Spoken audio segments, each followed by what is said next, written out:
ડભોઈમાં ગટરની ગંભીર સમસ્યા. મેજેસ્ટિક ટોકીઝ, ઇન્ડિયા બેકરી અને હરિજન વાસના રહીશો ત્રસ્ત.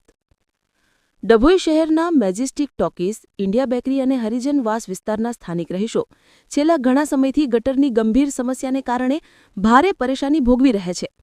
આ ત્રણેય વિસ્તારના અસંખ્ય લોકો આજે તેમની વેદના અને માંગણીઓ સાથે ડભોઈ નગરપાલિકા ખાતે રજૂઆત કરવા આવ્યા હતા. ગંદકીનું સામ્રાજ્ય અને રોગચાળાનો ભય.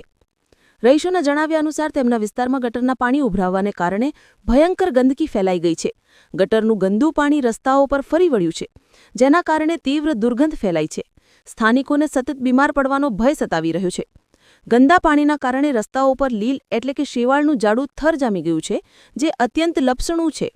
આ લીલના કારણે લપસી પડવાની ઘટનાઓ બની છે, જેમાં તાજેતરમાં 1 મહિનાને પગમાં ઈજા પણ થઈ છે.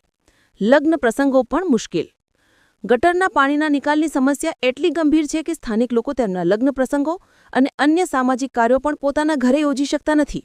ઘરમાં ગંદકી હોવાથી અને બહાર પાણી ભરાયેલું હોવાથી અમારે હોલ ભાડે રાખીને પ્રસંગો કરવા પડે છે, એક રહીશે પોતાની મુશ્કેલી વ્યક્ત કરી. નગરપાલિકામાં રજૂઆત. વારંવારની અવગણનાનો આક્ષેપ.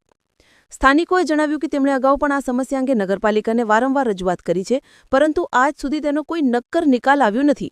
આજે ફરી એકવાર ડભોઈ નગરપાલિકાના અધિકારીઓને મળીને તેમણે પોતાની માંગણીઓ મૂકી હતી. લોકોની માંગ છે કે નગરપાલિકાના અધિકારીઓ તાત્કાલિક આ રજૂઆતને ગંભીરતાથી લે અને વહેલી તકે ગટરની આ સમસ્યાનો કાયમી ઉકેલ લાવે. નગરપાલિકાના અધિકારીઓએ આ પ્રતિનિધિમંડળને વહેલી તકે સમસ્યાનો નિકાલ આવી જશે તેવું આશ્વાસન આપ્યું છે. ડભોઈની જનતા હવે રાહ જોઈ રહી છે કે નગરપાલિકાનું આ આશ્વાસન ક્યારે નક્કર કાર્યવાહીમાં પરિવર્તિત થાય અને આ ત્રણેય વિસ્તારના લોકોને ગંદકી અને દુર્ગંધમાંથી મુક્તિ મળે. આજ રોજ અમે સર્વ વોર્ડ નંબર 3ના નાગરિકોને લઈને હું પ્રતિનિધિ તરીકે એક રજૂઆત કરવા માટે આવેલો છું કે ઇન્ડિયા બેકરી હરિજનવાસવાળા વિસ્તારમાં છેલ્લા ઘણા સમયથી ગટર ઉભરાવાની સમસ્યા આવી રહી છે. ગટર ઉભરાવાની સમસ્યાને લઈને વિસ્તારમાં ઘણા એવા બીમારીઓના કેસો પણ નોંધાઈ રહ્યા છે છોકરાઓના, અને લગ્ન પ્રસંગ પણ આવી રહ્યા છે, છતાં પણ પાલિકા દ્વારા કોઈ લાલ આંખ કરીને જોવામાં આવતું નથી. છતાં પણ ઘણી રજૂઆતો મૌખિક કરવામાં આવી, લેખિત કરવામાં આવી, છતાં પણ પાલિકાની આંખ અને ઊંઘ ઉડતી નથી અને તેમની આંખ પણ ખુલતી નથી.